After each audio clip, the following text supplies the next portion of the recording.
기도하겠습니다. 하나님 감사합니다. 오늘 말씀을 통해서 악은 어떤 모양이라도 버리라고 말씀하셨는데 하나님, 우리가 항상 하나님을 기뻐하고 또 쉬지 말고 기도하고 범사에 감사함으로 하나님의 뜻을 분별함으로 하나님이 우리에게 주시고자 하는 그 말씀을 통하여서 우리가 더욱더 하나님 앞에 구별된 마음으로 또 주님이 기뻐하시는 성도로서 살아가기에 부족함이 없는 귀한 시간 될 수 있도록 주님 인도하여 주옵소서. 감사드렸고 예수 그리스도의 이름으로 기도드렸습니다. 아멘. 우리 함께 말씀 제목을 함께 한번 이야기해 볼까요? 인생의 태도가 삶을 결정한다. 우리 옆 사람한테도 한번 인사해 볼까요? 당신의 인생의 태도가 삶을 결정합니다. 감사합니다. 제가 요즘에 자꾸 습관이 생겼는데 자꾸 화분을 사요. 자꾸 이렇게 꽃을 보면 그렇게 좋고 나무를 보면 그렇게 마음이 위로가 돼요. 왜 그럴까요? 호르몬 변화. 어떤 분이 그러더라고요. 나이 먹어서 그렇다고. 근데 이렇게 나무를 심다 보니까 하나의 이렇게 진리를 발견하게 되는데 뭐냐면 화분에 심겨진 나무보다 그냥 이렇게 땅에 심겨진 나무들이 더 건강하고 열매를 더 이렇게 맛있는 걸 맺는 그런 것들을 보게 돼요. 그 이유가 뭘까? 이제 그것들을 생각해 보니까 뿌리를 깊이 내리면 내릴수록 땅의 영양분들을 많이 흡수할 수 있기 때문에 그렇다라는 것을 깨닫게 돼요. 우리 신앙생활도 마찬가지인 것 같아요. 우리가 하나님의 말씀에 뿌리를 깊이 내릴수록 하나님이 주시는 참된 그 기쁨이 우리의 삶 가운데 충만하게 되어질 줄로 믿습니다. 그러므로 힘들고 어렵더라도 우리가 믿음의 자리를 지키고 그 가운데 더욱더 양분이 부족하다고 여기면 막 식물이 물을 찾아가지고 뭐 뿌리를 막 깊이 내려가는 것처럼 우리가 하나님의 말씀 속에서 또 위로를 받고 힘을 얻고 능력을 힘입는 저와 여러분들이 되어주시길 주님의 이름으로 축복합니다. 우리가 지난주에는 좋은 신앙 관계에 대해서 함께 말씀을 나누었습니다. 목회자의 관계 그리고 성도 간의 관계가 신앙생활을 하는 데 있어서 매우 중요하다라는 것을 살펴보았는데요. 오늘은 우리가 하나님과의 관계를 살펴보면서 좋은 신앙의 삶은 그러면 어떻게 만들어지는가, 어떠한 모습으로 살아가게 되는가, 그것을 우리가 함께 살펴보려고 합니다. 제가 늘 강조하는 것 중에 하나가 예배의 태도가 하나님을 대하는 태도다 라고 늘 말씀을 드립니다. 우리가 누군가를 존중하고 두려워하게 되면 우리의 자세는 비록 불편하고 힘들더라도 우리가 예의를 지키려고 하죠. 그러나 우리가 누군가를 무시하거나 또 가볍게 여기면 상대를 별로 이렇게 의식하지 않고 내가 편한 방식으로 자세를 취하게 됩니다. 우리가 하나님도 마찬가지죠. 우리가 하나님을 존중하고 두려워한다면 우리가 하나님을 예배하는 예배의 태도가 달라질 것입니다. 그러나 우리가 하나님을 믿지 않거나 하나님을 경홀히 여기고 또 가볍게 여긴다면 우리는 내가 편한 방식으로 예배를 드리겠죠. 다리를 꼰다든가 등을 기대고 눕는다든가 또 핸드폰을 보는다든가 이렇게 다양한 모습으로 하나님이 계심에도 불구하고 하나님을 경외하는 그런 모습들을 갖지 않죠. 그러므로 여러분, 우리가 드리는 예배의 태도는 하나님을 내가 어떠한 분으로 여기고 있는가를 보여주는 가장 근거 있는 그러한 모습이 되어진다는 것을 기억할 필요가 있다는 것이죠. 제가 아는 목사님과 대화를 하는데 교회 어떤 새신자분이 등록을 했대요. 한 2주쯤 되어서 열심히 예배를 드리다가 어느 날 이렇게 목사님 방에 노크를 하고 들어왔대요. 제가 이 교회를 좀 마음에 안 드는 부분들이 있다는 거예요. 그래서 뭐가 그렇게 성도님의 마음을 힘들게 하나요? 그렇게 물어봤더니 제가 예배를 드리다 보니까 자기보다 신앙생활 오래 하고 또 열심히 이렇게 앞에서 사역을 하는 분 같은데 이렇게 목사님이 예배를 드릴 때 이렇게 가만히 보니까 뒤에서 팔을 이렇게 의자 뒤에다 이렇게 걸터서 듣고 또 때로는 또 지루하면 또 이렇게 핸드폰을 열어서 당근 마켓도 이렇게 좋은 상품이 있는지 없는지 이렇게 검색도 하고 그리고 또 이제 그것도 이제 지루하면 팔짱을 끼고 이제 언제 끝나나 이렇게 바라보는 것 같더라는 거예요. 그래서 물론 외국 문화에서는 이렇게 팔짱을 끼고 이렇게 얘기를 듣는 것을 그 사람의 말을 집중한다라는 표현으로 받아들이거든요. 근데 우리나라는 또 그렇지 않잖아요. 우리나라는 반대죠. 버릇없이 생각을 하게 되어지죠. 그래서 그 모습을 보면서 이건 아니지 않나. 자기가 신앙생활을 뭐 몇 주 안 했지만 이거는 너무 비상식적인 게 아닌가. 그런 이야기를 했다라는 거예요. 그래서 예배 후에 그분이 목사님께 저분 도대체 어떤 분이냐고 이렇게 물어보는데 그분을 이렇게 자기가 이렇게 보니까는 교회에서 그래도 나름 열심히 착하게 열심히 이렇게 하는 분인데 본인이 앞에서 할 땐 되게 열심히 하는데 뒤에서는 그냥 이렇게 예배에 대해서 바른 태도로 하지 못하는 그런 모습들을 갖게 된 것이죠. 그래서 그것을 이렇게 지적하게 되니까 목사님이 창피해서 그 손님한테 너무 죄송하다고 제가 잘 가르치도록 그렇게 하겠다고 이렇게 사과를 했다고 하면서 저한테 이렇게 얘기를 하시더라고요. 제가 그 목사님과 대화를 하면서 크리스찬들이 상식적인 모습으로만 살아도 우리 칭찬을 받을 수 있겠다라는 생각들을 하게 됐어요. 사실은 우리가 사람들은 많은 것을 요구하는 것이 아니거든요. 우리가 사람이면 사람다움을 유지하고 성도면 성도다움을 유지하는 상식을 지킬 줄 아는 그러한 모습들을 우리가 원하지 않습니까? 그런데 그러한 것들이 교회 안에 무너져가고 있다라는 그 모습들을 보며 참 마음이 아팠어요. 저는 우리 성도들을 생각할 때마다 너무너무 감사해요. 제가 이렇게 말씀을 전할 때 저를 막 뚫어져라 이렇게 쳐다보고 계시고 항상 이렇게 바른 자세로 예배를 드리고 있어서 그거 하나만으로도 너무너무 감사하더라고요. 어쩌면 세상이 교회에 바라는 것은 우리가 전하려는 믿음에 합당한 삶을 살도록 노력하는 상식적인 성도가 되는 것이 아닐까, 그런 생각들을 해보게 됩니다. 상식도 지켜지지 않는데 어떻게 우리가 세상 가운데 빛과 소금의 역할들을 감당할 수 있겠습니까? 우리가 늘 상식을 사실은 외쳐요. 그죠? 학교 갈 시간이 되면 상식적으로 학교 가서 앉아 있어야 되고, 직장인이라고 하면 월급을 받는다고 하면 직장에 늦지 않고 가서 성실하게 일하는 거죠. 성도라고 하면 우리가 주의를 거룩하게 구별하여 지킬 줄 알아야 되는 것이죠. 그러므로 우리가 세상의 빛과 소금으로서 불러주셨다는 것은 하나님이 우리를 성도로 세우신 그 성도 이름 앞에 부끄럽지 않도록 우리가 성실하게 살아가야 되는 것인 줄로 믿습니다. 이스라엘 백성들이 하나님 앞에 제사 드리러 올 때 흠없는 제물을 늘 이렇게 선별하여서 끌고 오지요. 그런데 오다가 상처가 나면 다시 집으로 가서 상처가 없는 다른 그런 제물로 이렇게 바꿔서 옵니다. 얼마나 번거로울 수 있습니까? 그럼에도 불구하고 그들의 마음 가운데 예배는 하나님 앞에 흠없이 드려야 된다라는 생각들을 가지고 있다는 거예요. 여러분, 이게 예배자가 가져야 될 마음입니다. 하나님 앞에 어떻게 하면 흠없이, 하나님이 보시기에 어떻게 하면 합당한 예배를 드릴 수 있을까? 그래서 예배는 성막에서부터 시작되어지는 것이 아니라 집에서부터 시작되어지는 것입니다. 우리가 주일 예배에 성공하려면 토요일을 잘 보내야 합니다. 밤새 TV 보고, 밤새 술 마시고, 밤새 노래방 가고, 밤새 영화 보고, 이렇게 해서는 우리가 흠없는 예배를 드릴 수가 없겠죠. 그러므로 여러분, 예배의 성공은 예배 전에 이루어진다라는 사실을 우리가 깨닫고 우리가 날마다 삶의 예배에서 성공하는 성도가 되어야 될 줄로 믿습니다.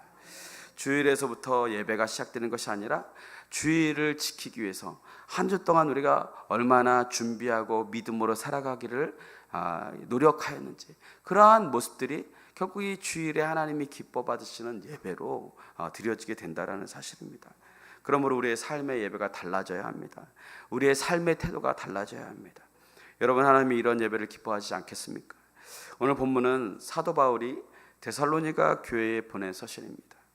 우리가 잘 아는 것처럼 바울이 2차 전도 여행 때에 마게도냐로 건너가서 그곳에서 빌립보에서 복음을 전하고 또 이후에 데살로니가로 가서 3개월 동안 복음을 전하게 됩니다. 하나님의 뜻 중에서 가장 중심적인 원칙이 무엇인지 이 데살로니가 성도들에게 이야기하고 있어요. 왜냐하면 당시 데살로니가 교회는 유대인들의 심한 핍박으로 고난을 당하고 있었고 또 이 잘못된 종말론을 통하여서 그들의 삶은 무너져 내렸습니다. 게다가 그들의 그러한 모습들 속에서 믿음을 지키고 싶었지만 바울이 3개월 동안 신앙을 가르칠 때 얼마나 많은 신앙들을 가르칠 수 있었겠습니까? 아마 모든 것들을 가르칠 수 없었을 것입니다. 복음의 본질에 대해서, 복음으로 사는 것이 무엇인지에 대해서 아마 가르쳤을 것입니다.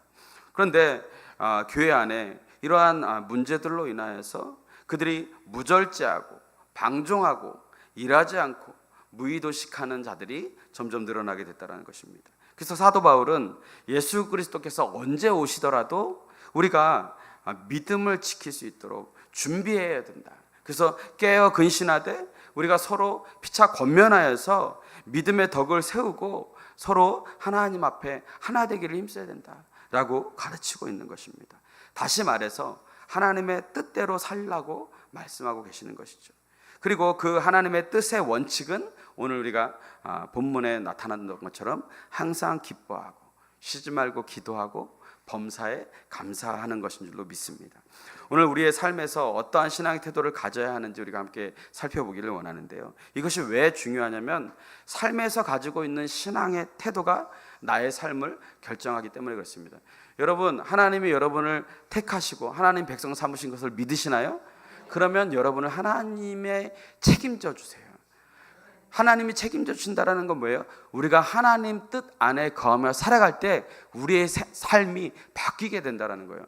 많은 사람들이 실수하는 것이 무엇이냐면 믿음을 가지면서도 여전히 내 방식을 고수하며 살아가고 있기 때문에 하나님이 우리의 삶을 바꿀 수 없는 거예요.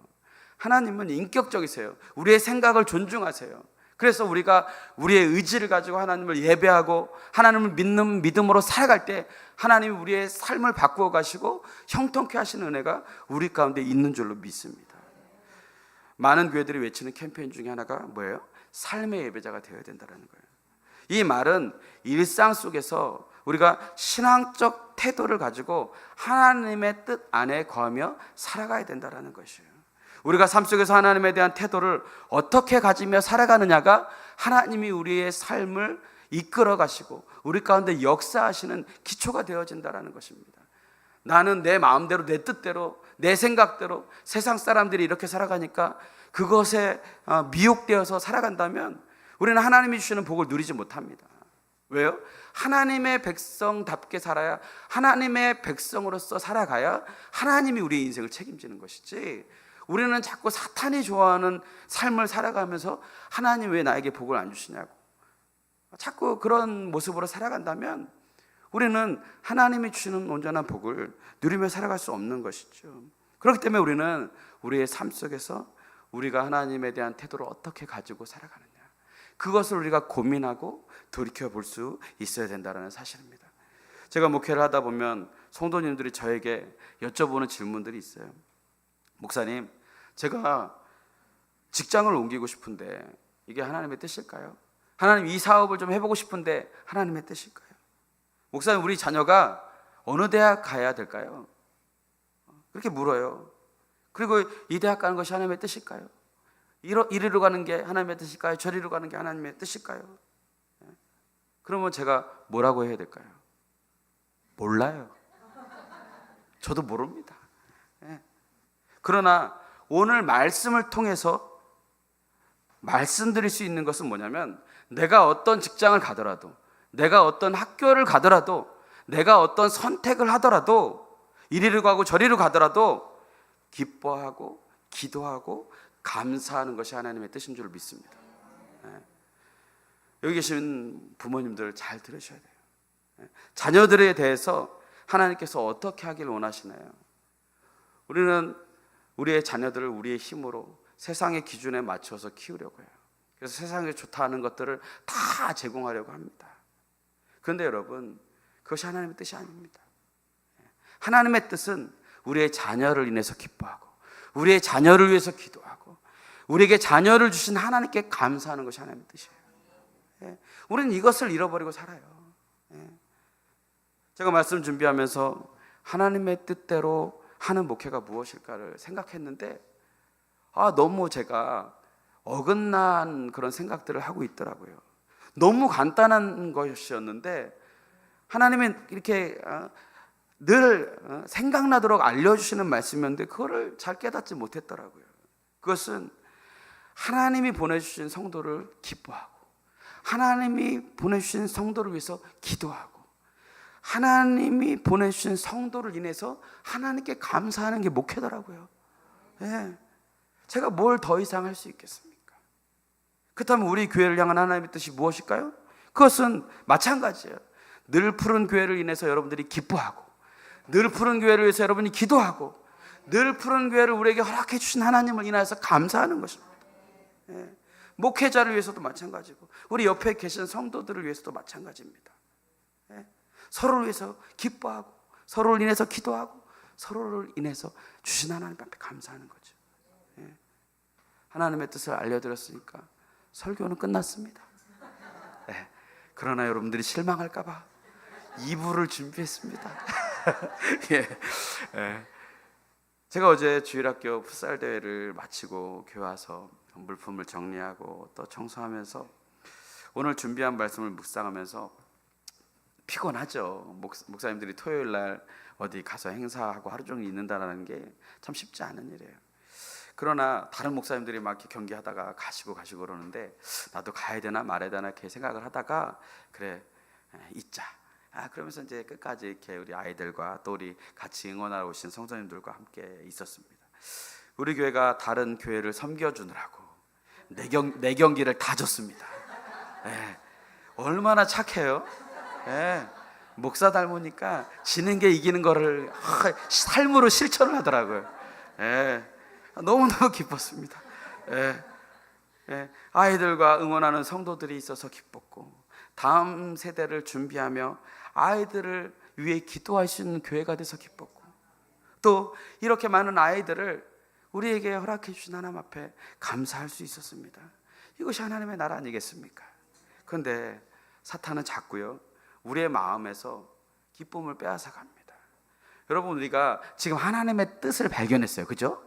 그렇다면 사탄의 뜻을 우리가 역으로 생각하면 알 수 있겠죠. 그죠? 사탄의 뜻은 하나님과 반대예요.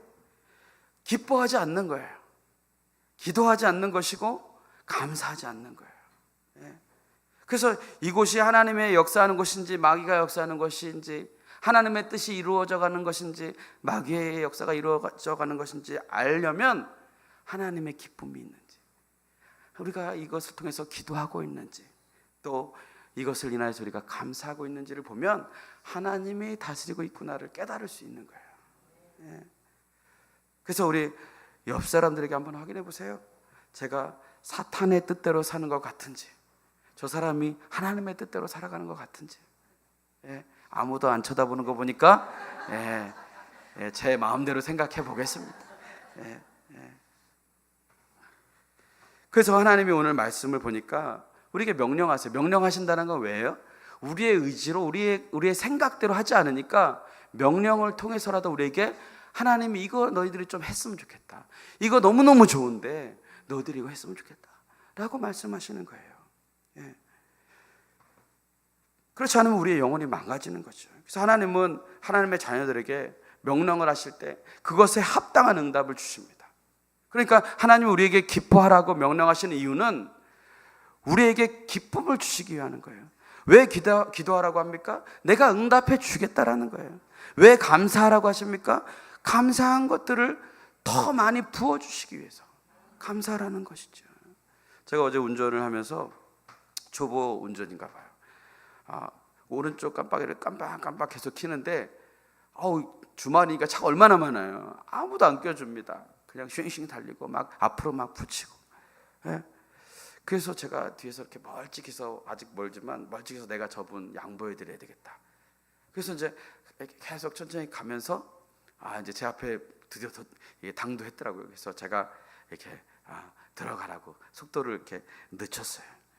그러니까 너무너무 제 마음이 뿌듯한 거예요. 예, 오늘도 선한 일을 하나 했구나. 예. 그래서 그런데 그렇게 하고 나서 제가 그 차에게 바라는 거는 딱 한 가지예요. 뭘까요? 예, 너무너무 잘하세요. 쌍라이트를 깜빡 해주면 그래 그렇게는 해야지. 그런 마음이 드는 거 아니겠습니까? 많은 거 바라는 거 아니에요. 감사를 좀 표할 줄 알으라는 거예요. 그죠? 상식을 지키라는 거예요. 예. 감사거리를 주면 감사를 기대하는 게 사람의 마음입니다. 여러분, 우리가 하나님의 형상대로 지음받았잖아요. 예? 하나님이 우리에게 감사거리를 주면 하나님이 우리에게 뭐 기대하세요? 깜빡. 예. 전 감사할 줄 좀 알라고. 감사하면서 좀 살라고. 받지만 말고. 예. 여러분, 하나님이 우리에게 은혜 주셨지 않습니까? 하나님 우리 구원해 주셨지 않습니까? 그럼 우리 그것만 생각해도 늘 감사할 수 있어야 되는 거예요. 근데 여러분, 잘 생각해 보세요. 하나님의 명령하신 것들을 지키는 것은 하나님을 위한 것보다 우리를 위한 것이라는 사실이에요. 여러분, 이러한 것들이 문제가 생기면 결국 우리의 삶이 어려워지고 우리의 삶이 불행해지는 것 아니겠습니까? 기뻐하지 않으면 나에게 문제가 생기는 거예요. 기도하지 않으면 나에게 문제가 생기는 것이고, 감사하지 않으면 나에게 문제가 생기는 거예요. 예. 여러분, 이스라엘 정탐꾼이 가나안 땅에 들어가려고 하나님께서 인도해 주셨어요. 예. 그런데 그들이 갔다 와서 하나님 말씀대로 좋긴 좋더만요. 저기 살면 정말 좋긴 좋겠더라고요. 그런데 그들이 다 와서 이야기하는 거예요.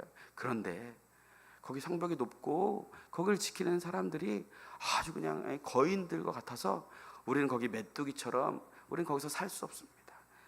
그렇게 불평불만하니까 막 성도들이 울고불고 난리 난 거예요. 우리를 광야에서 이렇게 고생하면서 여기까지 왔는데 이제 들어가지도 못하게 광야에서 죽게 생겼다고 불평을 막 쏟아놓는 겁니다. 근데 여러분, 성경을 보면요, 그래서 그들이 다시 광야로 돌아가잖아요. 그리고 거기서 40년의 시간을 보내는데 그들이 40년 동안 그 광야에서 1세대가 다 죽어요.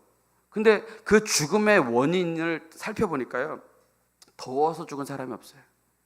못 먹고 못 살아서 죽은 사람이 없어요. 목말라서 죽은 사람이 없어요. 다 왜 죽어요? 원망하다 죽어요. 여러분, 우리가 이 땅을 살아가면서요, 우리를 죽게 하는 것, 우리를 좌절케 하고 낭만케 하는 거는요, 우리의 환경이 아니에요. 원망이에요, 원망. 하나님이 우리에게 주신 것을 우리가 기쁨으로 받고 하나님이 주셨음을 인정하며 살아갈 때 하나님은 우리를 향한 더 큰 그러한 축복의 삶을 준비하고 계시다는 사실이에요. 여러분, 우리가 어떤 태도를 가지고 살아가느냐에 따라서 우리의 삶이 달라지는 줄로 믿습니다. 이 세 가지만 잘해도 우리 인생이 바뀌어요. 여러분이 갈 수 있는 삶의 위치가 다릅니다.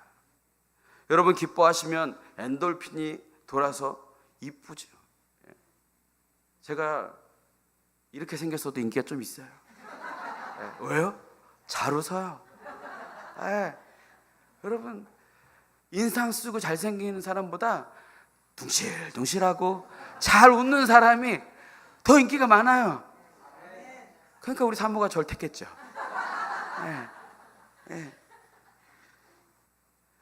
사람 주위에 모이는 사람이 달라지는 거예요. 제가 가끔 웃으세요 그러면 그런 분이 있어요. 웃을 일이 있어야 웃죠. 이런 분들이 있어요. 그런 분들 주위에 보면요, 피곤해요. 사람들이 별로 가까이 하고 싶어 하지 않아요. 장사를 해도 장사가 잘 안 돼도 그냥 기쁨으로 맞아주고, 장사 안 된다고 막 귀찮아하면서 이러면 안 돼. 그 한 영혼도 하나님이 보내주셨다 생각하고 그 한 사람한테 열심히 하면 그 사람이 두 사람 불러오고 세 사람 불러오는 거예요. 음식 맛없어도 이 주인장 얼굴 때문에 와요. 제가 비법 하나 가르쳐 드린 거예요. 여러분, 옆 사람 한번 보세요. 이 사람이 웃는 상인지 아니면 우는 상인지, 이 사람을 보고 웃어야 할지 울어야 할지 갈등이 생기면 안 돼요. 이 사람 보면 막 방심방심 웃어야 돼요. 제가 그래서 김경자 권사님 좋아해요. 저 보면 뭐가 그렇게 좋은지 걔 웃어요. 은혜 받았어요. 제 얼굴 보고 은혜 받은 것 같아요. 여러분, 기도하셔야 합니다. 그러면 하나님과 영적인 관계가 친밀해져요. 우리가 친밀하다는 건 뭘로 할 수 있어요? 대화, 그죠? 우리가 친하면 친할수록 어때요? 대화합니다. 교회에서 이렇게 열심히 교제하고 나서도 못다한 얘기 집에 가서 또 하자고 전화해요. 왜요? 친하니까, 친밀하니까. 여러분, 하나님과 친밀하다는 걸 뭘로 볼 수 있어요? 기도. 하나님 앞에 이렇게 예배 드리고 갔는데 또 기도할 게 있어. 자다가도 기도하고 먹다가도 기도하고 기도하는 거예요. 그리고 감사하는 사람이 되어야 돼요. 여러분, 감사하는 사람에게 더 챙겨주고 싶잖아요. 그죠? 음식을 차려줘도 감사한 사람한테 이렇게 챙겨주고 싶지. 맵니, 짜니, 이런 사람에게는 그거 뺏어서 그냥 다른 사람 주고 싶잖아요. 그 사람 마음이죠. 하나님도 마찬가지예요. 하나님 앞에 늘 감사하면 하나님이 눈여겨보세요. 야, 이거 쟤 주려고 그랬는데 얘 줘야 되겠다. 이거 우리 양권사님 드리려고 그랬는데 우리 정집사님 드려야 되겠다. 이게 하나님이 이런 마음을 가질 수 있으시다니까요. 그러니까 우리는 늘 하나님 앞에 감사하셔야 돼요. 그 다음 구체적으로 우리가 신앙의 태도를 어떻게 바꿔가야 되는지 우리가 말씀을 통해서 좀 한번 깨닫기 원하는데, 첫째, 항상 기뻐하라. 바울이 성도들을 향해서 항상 기뻐하라고 이야기해요. 그때 교회마다 핍박과 시련이 있었고 바울 자신도 고난 가운데 있었습니다. 그런데도 불구하고 항상 기뻐하라고 말하는 것은 인간적인 마음에서 나오는 말이 아니라 예수 안에서 기뻐하라라고 하는 거예요. 우리 빌립보서 4장 4절 말씀 보겠습니다. 시작. 주 안에서 항상 기뻐하라. 내가 다시 말하노니 기뻐하라. 어디서 기뻐하라고요? 주 안에서 기뻐하라. 주님 안에서만 우리가 기뻐할 수 있습니다. 여러분, 세상 가운데서 보면 기뻐할 일이 얼마나 있겠어요. 그죠? 남들이 나보다 더 가지고 있으면 내가 이것으로만으로도 기쁠 수 있는데도 그거 비교식 가지고 불행해지는 게 세상이에요. 그런데 주 안에서는 공평해요. 주님이 주시는 기쁨은 다릅니다. 그래서 주 안에서 가지는 이 기쁨, 그것은 주 안에서 가지는 성령의 기쁨을 우리에게 말씀해 주는 거예요. 우리 로마서 14장 17절 말씀을 한번 보겠습니다. 시작. 하나님의 나라는 먹는 것과 마시는 것이 아니요 오직 성령 안에 있는 의와 평강과 희락이라. 여러분, 우리가 천국 하나님의 나라를 원하잖아요. 근데 하나님의 나라는 뭐예요? 먹는 것과 마시는 것이 아니에요. 여지껏 우리가 먹는 것과 마시는 것을 하나님 앞에 천국이라고 생각하고 하나님 나라라고 생각했다면 그거는 다 틀린 거예요. 하나님의 나라는 오직 성령 안에서 의와 평강과 희락이라는 거예요. 하나님이 주시는 그 기쁨이 하나님의 나라를 유지하고 하나님의 나라를 경험할 수 있는 통로가 되어진다는 사실이에요. 만약에 구원받았다고 하면서도 삶 속에 기쁨이 없다면 자신의 믿음을 돌아봐야 합니다. 왜냐하면 성령 안에 있을 때 우리는 평강을 누릴 수 있기 때문에.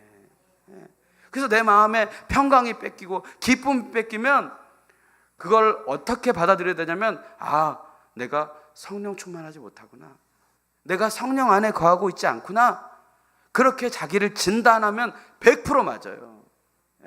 여러분, 성령 충만한 사람 치고 불행한 사람이 없어요. 성령 충만하면요 늘 할렐루야 막 보면 막 웃고 같이 이렇게 하잖아요. 그죠? 근데 성령 충만하지 않으면 늘 이렇게 그냥 어두워요. 이게 기가 막혀요. 그래서 우리가 성령 안에 있을 때 하나님이 주시는 참된 평안과 기쁨을 누리게 되는 줄로 믿습니다. 둘째로, 쉬지 말고 기도하는 거예요. 성도가 환난 중에서도 항상 기뻐할 수 있는 방법은 쉬지 않고 기도하는 데 있습니다. 여러분, 우리가 기도를 호흡이라고 이야기해요. 여기서 쉬지 않고 기도한다는 것은 하루 종일 기도하는 게 아니에요. 모든 일상을 제쳐놓고 기도하라는 게 아니에요. 그것은 언제나 하나님께 구하기를 애쓰라는 거예요. 항상 우선순위에 하나님의 기도를 두라는 거예요. 그래서 기도를 항상 애쓰는 것이 우리가 쉬지 말고 기도하는 것입니다. 에베소서 6장 18절을 보겠습니다. 시작. 모든 기도와 간구를 하되 항상 성령 안에서 기도하고 이를 위하여 깨어 기도하기를 항상 힘쓰며 여러 성도를 위하여 구하라. 항상 힘쓰래요. 깨어 구하기를 항상 힘쓰래요. 그러니까 쉬지 말고 기도하라는 것은 뭐예요? 항상 깨어서 기도하기를 힘쓰는 거예요. 왜 그렇다면 하나님 항상 깨어 기도하라고 하실까요? 우리 마태복음 26장 41절 보겠습니다. 시작. 시험에 들지 않게 깨어 기도하라. 우리가 깨어 기도할 때 시험에 들지 않습니다. 낙심하지 않습니다. 염려하지 않습니다. 그러므로 여러분 기도하세요. 염려 있는 거 가지고 계속 끙끙거리면서 여기저기 세상의 방법 찾아다니지 마시고 하나님 앞에 기도할 때 우리가 그것이 우리에게 시험이 되어지지 않고 그것이 우리에게 염려가 되어지지 않고 하나님이 인도하시는 선한 길로 인도함 받을 줄로 믿습니다. 셋째로 범사에 감사하는 거예요. 여기서 범사는 모든 상황을 가리키죠. 당시 데살로니가 교회는 핍박과 환난의 직면에 있었습니다. 우리의 인생에는 고난도 있고 어려움도 있어요. 이것은 우리가 건강할 때도 있지만 아플 때도 있는 것과 같습니다. 사업이 잘 될 때도 있고 안 될 때도 있습니다. 그러나 그럼에도 불구하고 범사에 감사하라는 거예요. 어떻게 이런 일이 가능할까요? 하나님은 늘 우리를 선한 길로 인도하시고 우리를 이로운 길로 인도해 주시는 분이십니다. 그것을 믿을 때에 하나님은 우리의 삶을 통하여 더욱더 형통한 길로 우리를 인도해 주시는 것입니다. 우리가 요셉을 통해서 아는 것처럼 다윗을 통해서 아는 것처럼 그들이 하나님 앞에 부르심을 받았을 때는 누가 봐도 믿음이 있는 것처럼 보였어요. 그러나 하나님이 그들을 부르시고 나서 광야로 보내세요. 요셉도 광야 생활을 하게 하고 다윗도 광야 생활을 하게 합니다. 믿음의 사람들을 다 광야로 일단 보내세요. 그리고 그 과정들을 통해서 우리를 다듬어 가세요. 하나님의 백성으로. 이스라엘 백성들도 가나안으로 먼저 부르셨죠. 가나안으로 부르시기 전에 애굽을 출애굽시키시고 40년의 광야 생활을 보내게 하세요. 왜요? 세상 때 다 벗기려고. 세상 의지하는 거 다 벗기고 하나님만 의지하고 하나님만 바라보고 하나님의 인도하심을 따라 순종하는 삶을 살아갈 때 그들이 비로소 복된 삶을 살아갈 수 있기 때문에 하나님이 그 때 벗기는 작업을 하시는 거예요. 지금 여러분 우리가 광야의 길을 걷는 사람들이 있을 거예요. 어떤 사람들은 1년, 2년, 어떤 사람들은 40년 광야 생활을 거치는 분들도 있을 거예요. 그때 하나님이 우리에게 원하시는 것은 다 하나예요. 나를 내려놓고 하나님 앞에 감사함으로 지금 우리의 삶을 자족함으로 받아들이고 하나님을 인정하는 겁니다. 그럴 때 하나님은 세상보다 더 빠른 지름길로 우리에게 더 건강한 그러한 삶을 살아가도록 우리를 인도해 주실 줄로 믿습니다. 우리 시편 136편 1절을 보겠습니다. 없나요? 시편 136편 1절에 보면 여호와께 감사하라 그는 선하시며 그 인자하심이 영원하미로다. 여호와께 감사하라 그래요. 왜요? 그는 우리에게 선하신 분이고 그는 인자하신 분이고 그리고 선하심과 인자하심을 우리 삶 가운데 영원토록 지속시킬 수 있는 분이 하나님이시기 때문에 그렇습니다. 그래서 항상 기뻐하고 쉬지 말고 기도하고 범사에 감사할 수 있게 하나님이 우리를 인도해 주신다라는 것입니다. 사도 바울은 데살로니가 교회를 향해서 이렇게 우리가 신앙의 태도를 통해서 우리의 삶이 하나님이 기뻐하시는 삶을 살아갈 수 있을 뿐만 아니라 성공적인 인생을 살아갈 수 있음을 우리에게 말씀해 주십니다. 그리고 이러한 삶 가운데 우리가 주님 오실 그날까지 어떠한 믿음을 지켜나가야 되는지 우리에게 또한 말씀을 해주세요. 첫째로 성령을 소멸치 말라라고 말씀하십니다. 여기서 소멸하다라는 말을 이 등불을 꺼버릴 때 사용하는 거예요. 등불을 끄다. 성경에서 성령의 임재를 불로 상징하는 표현을 볼 수 있어요. 그러니까 성령을 소멸치 말라는 것은 성령의 역사나 영향력에 반대되는 죄를 지음으로 인해서 성령이 역사하는 것을 우리가 제한하지 말라는 거예요. 성령의 불이 꺼지면 그래서 특징이 뭐냐면요, 죄를 분별하지 못합니다. 하나님의 뜻을 알 수가 없어요. 왜요? 성령이 아니고서는 하나님의 뜻을 분간할 수 있는 지혜가 우리 가운데 없기 때문에 그렇습니다. 사실 바울이 데살로니가 교회에 편지하기 이전에 그 교회는 성령의 활동을 배격하거나 제한하곤 했어요. 그로 인해서 교회의 성장이 둔화되었고, 그러므로 성령이 역사하도록 우리는 늘 회개와 기도의 자리로 나아가야 되는데, 그러한 것들을, 그러니까 성령의 그런 역사를 제한시키다 보니까 그러한 성령의 역사가 일어나는 것들을 온전히 바라볼 수 없었다는 것이죠. 여러분, 나의 신앙생활에 왜 기쁨이 없을까요? 그것은 성령의 등불을 꺼트리고 있기 때문에 그래요. 내가 매일 기쁘게 순례의 길 행함은 성령이 계시네. 내가 이 순례의 길과 같은 인생을 기쁘게, 매일 기쁘게 살아갈 수 있는 것은 성령이 계시기 때문에 그래요. 놀라운 지혜죠. 여러분, 찬양이 그냥 만들어지지 않아요. 말씀을 근거로 해서 만들어집니다. 여러분, 오늘부터 나 가운데 기쁨이 잃어버린 바 되었고, 내 삶 가운데 기쁨이 없다면 맨날 이 찬양하세요. 내가 매일 기쁘게 순례의 길을 행합니다. 성령이 계셔서 너무너무 기쁩니다. 그거 하다 보면 성령께서 우리의 삶을 만져가세요. 둘째로, 예언을 멸시치 말라. 20절에 보니까 예언을 멸시치 말라. 여기서 멸시하다라는 헬라어는 아무것도 아닌 것으로 생각한다라는 뜻이에요. 그러니까 예언을 아무것도 아닌 것으로 생각한다라는 것입니다. 이 말은 두 가지로 해석할 수 있어요. 첫째는 말 그대로 예언을 무시하지 말라는 것이고, 둘째는 예언을 남용하지 말라는 것입니다.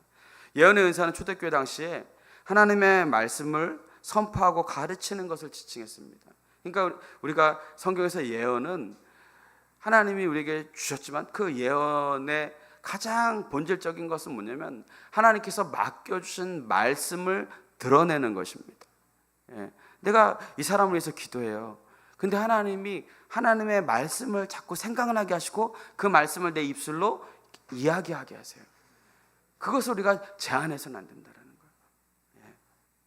그렇다고 해서 내 마음대로 내가 하고 싶은 얘기로 막 예언인 것처럼 얘기하거나, 또 이렇게 무당들처럼 뭐 그냥 서쪽으로 가라 이런 이야기가 아니라, 하나님의 말씀을 들려줌으로 인해서 그 하나님의 말씀을 듣는 사람이 그 말씀을 통해서 내가 하나님 앞에 순종하지 못하고 있는 것들이 무엇인가를 깨닫도록 하라는 거예요. 그래서 여러분, 우리가 하나님의 말씀을 늘 가까이 하고 하나님의 말씀을 묵상하고 하나님의 말씀을 암송해야 합니다. 그래서 내년에 성경 암송할 거예요. 목사님 어려워요, 나이 먹어서 어려워요, 그런 말 하지 마세요. 성령께서 못하실 일이 없어요. 만약에 싫어요 그런 사람은 성령도 못할 게 있다라고 여기는 사람인 줄로 내가 생각하고 그리고 우스갯소리를 했지만, 여러분, 우리가 하나님의 말씀을 떠나서는 우리가 하나님의 뜻 안에 거하며 살아간다는 것은 불가능합니다. 그렇기 때문에 우리가 하나님의 진리의 말씀에서 이탈되지 않도록 날마다 하나님의 말씀을 받아 전하는 자를 멸시하지 않도록 해야 돼요. 말씀을 알아야 신앙생활이 명확해집니다. 신앙생활은 내 생각으로 하는 게 아니에요, 여러분. 어떤 분들은 가면 목사님 이렇게 해야 되지 않습니까? 저렇게 해야 되지 않습니까? 아니요. 하나님의 말씀을 따라하는 게 가장 정확하고 가장 중요한 것이에요. 여러분, 나침판이 항상 북쪽을 가리키잖아요. 자기장 때문에 그래요. 여러분, 하나님의 말씀, 우리가 신앙생활은 하나님의 말씀을 향해야 돼요, 항상. 성령의 힘이 거기에 있기 때문에 그래요. 그렇기 때문에 우리가 날마다 우리가 하나님의 말씀을 사모함으로, 하나님의 말씀을 기뻐함으로 받아야 될 줄로 믿습니다. 마지막으로 범사에 헤아려 좋은 것을 취하고 악은 모양이라도 버려라, 이렇게 이야기합니다. 여기서 헤아려라는 말은 동전이나 금속의 순도나 함량을 점검할 때 그것을 살펴보는 거예요. 그만큼 영적인 일과 악을 구분하기 위해서는 우리가 철저히 그것을 살펴봐야 합니다. 범사에 기뻐하고 범사에 쉬지 말고 기도하고 범사에 감사하는 것이 악을 멀어지게 하는 기준이 되어진다는 것을 우리가 잃어버려서는 안 됩니다. 결국 영적 분별력은 성도들이 지녀야 할 영적인 시금석이에요. 지질학에서 시금석은 다른 광물들과 이 색깔이나 또 이 굵기 이런 것들을 비교해 가지고 그 광물의 질이나 순도를 구분하는 데 사용하는 그런 기준이 되는 돌을 이야기해요. 따라서 이 시금석은 광물에 있어서 가장 중요한 돌이죠. 바로 이러한 시금석 같은 성도들이 신앙생활을 잘 해야 합니다. 바울은 이러한 차원에서 22절에 보면 악은 모양이라도 버려라, 그 이야기를 하고 있어요. 그래서 모양이라는 말은 형식, 종류 이런 것들을 이야기할 수 있습니다. 그러니까 악이라고 여겨지는 그 어떤 것들과도 관계를 맺어서는 안 된다. 우리로 하여금 기쁨을 빼앗는 것, 그 악한 것이다. 우리로 하여금 기도하지 못하게 하는 것, 악한 것이다. 우리로 하여금 하나님 앞에 감사하지 못하게 하는 것, 그 악한 것이다. 성령을 소멸하게 하는 것, 성령의 불을 끄게 하는 것, 그 악한 것이다. 하나님의 말씀을 멸시하는 것, 그 악한 것이다. 그러한 것들은 모양이라도 담지 않도록 힘쓰라는 거예요. 그래야 할 때 우리가 하나님의 은혜 가운데 악한 영에 유혹되지 않고 살아가는 겁니다. 사탄은 자꾸 죄를 선으로 위장을 시켜요. 그래서 다른 사람들로 하여금 이렇게 네 말이 맞다고, 그거 그렇게 하는 것도 괜찮다고, 그렇게 하면서 자꾸 마음을 죄에 용납하게 이렇게 만든단 말이에요. 그래서 죄를 분별하지 못하게 합니다. 여러분, 오늘날 시대가 그렇지 않습니까? 요즘 가장 문제가 되는 화두가 뭐예요? 차별금지법 아닙니까? 성경에서 죄로 규정하고 있는 것을 소수자라는 프레임을 씌워가지고 사람의 분별력을 흐트러뜨려요. 여러분, 우리가 하나님의 말씀을 안다면 흔들리지 않는 거예요. 근데 왜 흔들립니까? 사람들이 자꾸 소수자니까, 우리가 연약한 사람들 도와야 되지 않습니까? 맞아요. 그러나 그것이 성경에서 원하는 답이 아니라는 거예요. 그들을 미워해서는 안 되는 거예요. 그러나 죄를 허용하는 것은 더 안 되는 겁니다. 법으로 죄를 허용하도록 만들겠다라는 거예요. 여러분, 사랑은 무조건 허용하는 게 아니에요. 자녀들에게 무조건 허용하는 게 사랑인가요? 여러분 다 경험해 보잖아요. 다 허용하니까 어떻게 되던가요? 다 죄의 길을 따라가요. 여러분, 하나님은 사랑의 하나님이시지만 공의의 하나님이세요. 우리를 사랑하셔서 구원하여 주셨지만 우리가 구원받은 것으로 만족해서 세상 가운데 죄 가운데 살아가는 것이 아니라 구원받은 백성으로서 합당한 삶을 살아가도록 우리에게 공의를 요구하신단 말이에요. 사랑하니까 죄를 짓는데도 다 허용하는 건 사랑이 아닙니다. 성도들은 분별력 있는 지혜가 필요합니다. 순간의 욕정으로 다윗과 같은 실수를 범해서는 안 돼. 물질에 대한 탐욕으로 인해서 스승을 배반했던 가룟 유다와 같은 삶을 살아서는 안 됩니다. 신앙생활에 적당이라는 말은 통하지 않아요. 그러므로 성도에게는 영적인 분별력을 가지고 하나님의 뜻을 이루어가는 그러한 믿음의 그런 분별력이 있어야 될 줄로 믿습니다. 오늘 바울은 신앙생활의 태도와 영적 생활의 바른 자세에 대해서 말씀합니다. 우리는 성도로서 과연 바울의 이러한 교훈을 따라 살고 있는지 우리를 돌아보고 부족한 것이 있다면 하나님, 이제 내가 결단하겠습니다. 하나님, 이제껏 내가 하나님의 말씀을 등한시 여기고 내 소견에 오른 대로 살았었는데, 그래서 사사기에서 나온 것과 같이 망하는 인생을 살아가고 있었는데, 하나님 이제 그 모든 것도 다 회개하고 내려놓습니다. 하나님, 이제 하나님의 말씀을 따라서 내가 항상 기뻐하고 쉬지 말고 기도하고 범사에 감사함으로 하나님의 뜻을 이루어가는 그러한 성도가 되도록 노력하겠습니다. 결단하며 나아가는 저와 여러분들이 되어주시기를 주님의 이름으로 축복합니다. 기도하겠습니다. 하나님 아버지, 감사합니다. 데살로니가 교회가 3개월의 시간 동안 그들이 신앙을 받아들이고 살았지만 여전히 그들의 삶 가운데 하나님의 뜻을 분별하지 못하고 살아갈 때에 사도 바울은 항상 기뻐하고 쉬지 말고 기도하고 범사에 감사하고 그러면서 하나님의 뜻을 분별하도록 했습니다. 하나님, 우리의 삶 가운데 하나님의 뜻이 무엇인지 모른 채 살아가는 그러한 심령들이 있었다면 이 시간을 통하여서 이제 우리에게 믿음을 주신 하나님을 인하여 기뻐하고 우리와 대화하기를 원하시고 우리와 동행하기를 원하시는 하나님과의 기도를 통하여 하나님을 가까이 하며 범사에 하나님이 나와 함께 하심을 인하여 감사함으로 하나님의 뜻을 분별하며 살아가는 우리 주님의 귀한 백성들 다 되어줄 수 있도록 인도하여 주옵소서. 감사드렸고 예수 그리스도의 이름으로 기도드렸습니다. 아멘.